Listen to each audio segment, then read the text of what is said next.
दरम्यान या सगळ्या वादाच्या संदर्भात औरंगाबाद महानगरपालिकेचे आयुक्त ओमप्रकाश बकोरिया यांनी काय म्हटलंय जाणून घेऊया। आता एक बाजूची कारवाई झालेली आहे बायजीपुराच्या ठिकाणी आणि दुसरी बाजूची आम्ही कारवाई करणार आहे।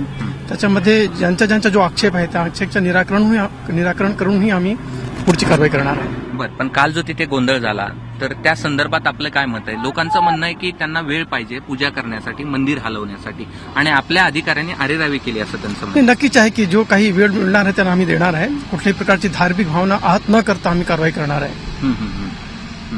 मग काल जो सगळा गोंधळ झाला, तुम्हाला धमकवण्यात आलं, ती भाषा झाली, त्याबद्दल तुमचं काय मत आहे? माझं एवढंच मत आहे की जो भी सन्मान्य प्रतिनिधी आहे त्यांच्या वागणूक अधिकारी असो कोणी असो त्यांच्यासोबत एक चांगल्या प्रकारचे असायला पाहिजे अशी आमची धारणा आहे आणि नक्कीच आहे की अशोभनीय आहे आणि आम्ही आमचे काम करणार आहे। विकासासाठी जो भी आहे ते आम्ही कॉर्पोरेशनच्यासाठी आम्ही काम करणार आहे।